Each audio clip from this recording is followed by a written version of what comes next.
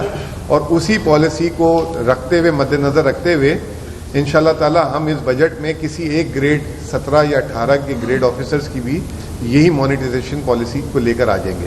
تو یہ کام شروع جو ہے ہائی کورٹ کے ساتھ باقاعدہ جو ہے ساری کنسلٹیشن ہم نے کی ہے, اور یہ پیکیجز بھی میں نے ہی تقریباً ان کے ساتھ فائنل کیے ہیں.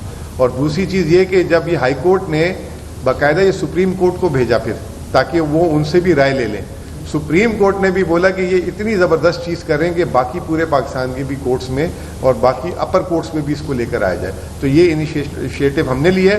اور یہ جو آپ نے دوسری بات بولی 50,000 گاڑیوں کی, اور یہ اس پہ بھی اب مرحلہ وار جو ہے اس کو ہم ختم کر دیں گے, کیونکہ آن لائن میٹنگ شروع ہے, آن لائن میٹنگز. اور یہ جو آپ کل آپ نے فائنانس کا اعلامیہ بھی دیکھ لیا, جو گاڑیاں ہیں وہ سرکاری ملازمت کو ملازم کا بیچ دیں گے, مطلب ان کی ذمہ ان کی وہ خریدے گا ان سے ان کی مانیٹائزیشن کی طرح کی پالیسی. کیا یہ پالیسی آن دا کارڈ ہے؟ آن ریکارڈ جی ہے, آن کارڈ ہے. ہاں بالکل ہے. اور یہ ابھی آن کارڈ کا کیا مطلب حکومت یہ فیصلہ کرنے والی ہے کہ ان گاڑیوں کو مانیٹائز کیا جائے, سرکاری ملازمین کو دیا جائے؟ پہلا فرسٹ اسٹیپ میں یہ ججز والا ہم نے کر دیا, تقریباً سمری آنے والی ہے, اسی کو ریپلیکیٹ کریں گے ہم سرکاری ملازمین میں مرحلہ وار, ایک ساتھ نہیں کر سکیں گے. پہلے 17 گریڈ سے شروع کریں گے, پھر 18 اور پھر اس طریقے سے شروع کریں گے. یہ ٹھیک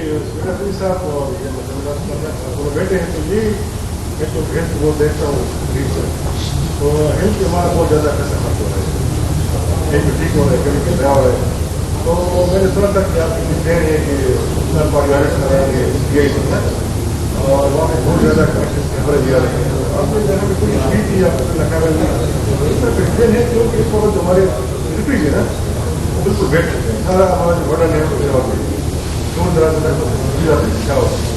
اس کے بعد بالکل آپ جو ہے حاصل ہے یا کام نہیں کرنے جا رہا ہے, وہاں پہ بہت زیادہ ضرورت ہے. یہ تیسری گورنمنٹ ہے ہماری, ہم نے ایک نیا تعلیم بنایا جس میں دور ہے نا, اور پورا بارڈر ہے پورا پیسہ ہو جا رہا ہے.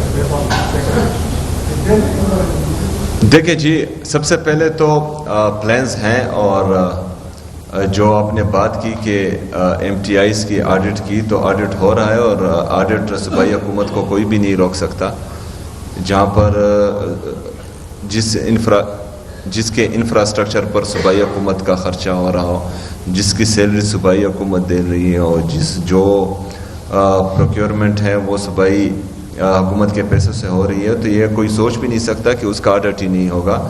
وہ آڈٹ ہوگا. دوسرا جو ہے, جہاں پر کوئی پرفارم نہیں کر رہا تھا تو وہ اپنی نوکری سے بھی گیا ہے, اور اس کو نکالا گیا ہے. کسی کے لیے کوئی رعایت نہیں دی جا رہی. تیسری بات جو آپ نے ہیلتھ سسٹم کی ہے, تو ابھی آلریڈی ہمارے ساتھ جو ہیں ہاسپٹلس تھے, ان کو ریویمپ کرنا تھا. ابھی آپ جو ہیں ایچ ایم سی میں دیکھیں, وہاں پر جو ہم نے ریویمپنگ کی ہیں وہ کوئی سوچ بھی نہیں سکتا تھا. پرائیویٹ ہاسپٹلز میں بھی اس طرح کی چیزیں نہیں ہوتی. ہمارا جو ہے نیا ہاسپٹل بچوں کا جو بن رہا ہے کچ, انشاءاللہ تعالی اس کا جلد افتتاح ہو جائے گا. اسی طرح جو ہے ہمارے, اگر آپ پی آئی سی دیکھیں تو باہر صوبوں کے لوگ بھی یہاں پر آ کر علاج کرتے ہیں, اور وہ آن ریکارڈ ہیں. اس کے ساتھ ساتھ ہم جو ہیں ملاکنڈ میں 1000 بیڈز کا ہاسپٹل ہم آلریڈی وہ لینڈ ایکوائر کر چکے ہیں تقریباً, لیکن میں نے کہا کہ وہ لینڈ تھوڑی اور بھی زیادہ ہونی چاہیے, بڑی ہونی چاہیے, تاکہ آگے کو اگر ہم فرض کریں اس میں مزید بیڈز بنائیں تو ہم جا سکیں. پشاور میں 5000 بیڈ کی جو ہم نے بیڈز کی ہاسپٹل سٹی کا اعلان کیا تھا, اس پر کام جاری ہیں, وہ بھی تقریباً آخری مراحل میں ہیں. اور اس میں جو ہے ہم انشاءاللہ تعالی آپ کو بہترین سسٹم لا کر دے رہے ہیں. اس کے ساتھ ساتھ ہم کوارٹ میں بھی 1000 بیڈ کا اعلان کر چکے ہیں ہاسپٹل کا. تو یہ ابھی جو ہے نئے ہاسپٹلز بھی بنتے رہیں گے, لیکن سب سے ضروری جو ہے, جو میں سمجھتا ہوں میرے نزدیک, وہ جو موجودہ ہیلتھ سسٹم ہے اس کی ریویمپنگ ہے. تو اس کے لیے ہم باقاعدہ نان اے ڈی پی میں جو ہمارے ڈی ایچ کی ہاسپٹلز ہیں ان کی ریویمپنگ کا باقاعدہ اعلان کر چکے ہیں. آئندہ آنے والی اے ڈی پی میں ہمارے جتنی بھی بی ایچ یوز ہیں, جتنی بھی آر ایچ سیز ہیں, ان کے لیے ریویمپنگ کا باقاعدہ اے ڈی پی ہوگا, اور انشاءاللہ تعالی اس کو ہم ریویمپ کریں گے. اس کے ساتھ ساتھ ابھی ہم جو ہیں مارچ کے اختتام تک ہمارے 2400 ڈاکٹرز اور جتنا بھی ہمارا ٹیکنیکل سٹاف ہے تمام ہاسپٹلز میں وہ مکمل ہو چکا ہوگا انشاءاللہ تعالی، اور وہ باقاعدہ ایڈورٹائز بھی ہو چکا ہے اور ان کے واقع انٹرویوز بھی شروع ہیں. تو صحت پر ہماری خاص توجہ ہے، اور یہ ہمارے عمران خان صاحب کا ویژن تھا، اور انشاءاللہ تعالی اس کو ہم اس طرح جو ہے نہیں جانے دیں گے انشاءاللہ. ICU بیڈ بھی ابھی جو پیٹرول کی جو پرائس ہے انٹرنیشنل مارکیٹ میں اگر دیکھیں تو 80 روپے فی لیٹر جو اب نہیں ہے نا، اس قیمت بڑھ گئی ہے.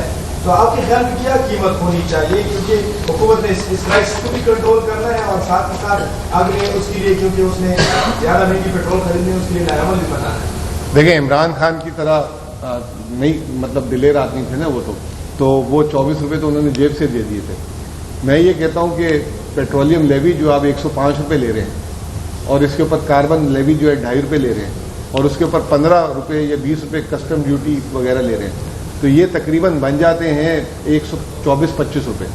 تو 350 کا پیٹرول ہے، تو 200 روپے جو ہے اس وقت عالمی. اچھا، پھر اس کے بعد جو پیٹرول پمپ کا جو کمیشن اور OMC کا کمیشن، یہ دونوں کا ملا کے 16 روپے الگ ہے، ٹھیک ہے نا.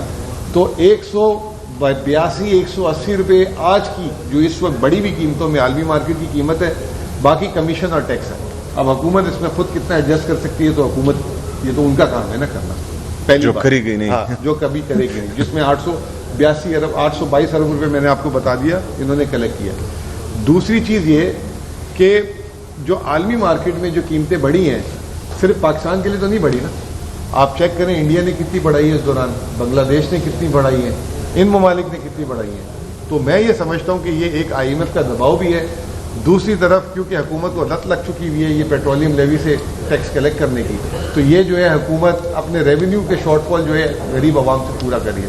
آخری میں CM صاحب آپ کو بھی یاد کراؤں، جب 2022 میں پیٹرول کی قیمتیں خان صاحب نے کم کی تھی، تو اس وقت 18% سیلز ٹیکس بھی تھا، اور وہ 18% سیلز ٹیکس صفر کر دیا تھا اس وقت، اور آج تک وہ صفر.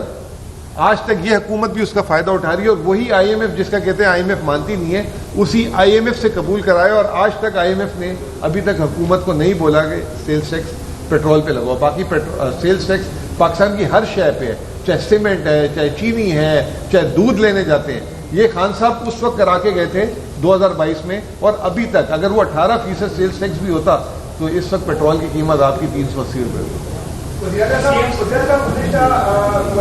حکومت کے دور میں بہت سے مسئلے شروع کیے گئے تھے، جس میں خاص کر سڑکیں تھیں جو لوگوں کے کافی گزر رہی ہیں، وہ تو ہر کمپلیٹ نہیں ہے. اس سے پہلے جو زیادہ تر کوششن کیا تھا پھر ایک سال میں کمپلیٹ کرنی، جو مگر گزر آتا تھا کہ بیٹھ گئے انہوں نے کیا مگر ہر کمپلیٹ نہیں ہے، لوگوں سے محنت بھی بنا رہے. دیکھیں جی، سب سے پہلے تو ایسا کوئی بھی منصوبہ شروع نہیں کرنا چاہیے جو ہیں برائے وقت تو صرف اعلان کی حد تک ٹھیک ہو، لیکن پھر اس کے پورا کرنے کے لیے وسائل نہ ہوں. بدقسمتی سے ایسے منصوبوں کے اعلانات کیے گئے اور ADP میں ڈالا گیا جس کی لاگت جو ہیں وہ 1 ارب روپے ہیں، اور اس کا ایلوکیشن انہوں نے جو ہے صرف 50 لاکھ روپے رکھا ہے. تو 50 لاکھ کا مطلب کہ وہ منصوبہ 200 سال میں مکمل ہوگا. تو یہ جو ہیں یہ صوبوں کا بیڑا غر کرتے ہیں، اور یہ صرف پھر سیاسی فائدوں کے لیے ہوتا ہے، اس سے علاقے کا فائدہ نہیں ہوتا. ہم نے اس طرح کیا کہ اس جو تھرو فارورڈ تھا ہمارا، وہ تقریباً 13 سال سے ہم 5.5 سال تک لے آئے ہیں.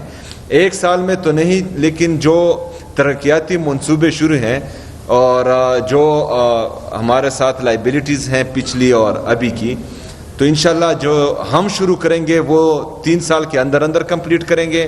جو پچھلے شروع ہیں اور جو مطلب عوامی مفاد کے حامل ہیں وہ بھی ان 3 سالوں میں مکمل کریں گے.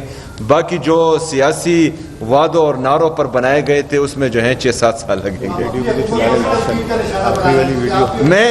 میں اس پالیسی کو تنقید کا نشانہ بناؤں جو نہیں ہونی چاہیے. لاسٹ ویڈیو ہے، یہ لاسٹ ویڈیو ہے.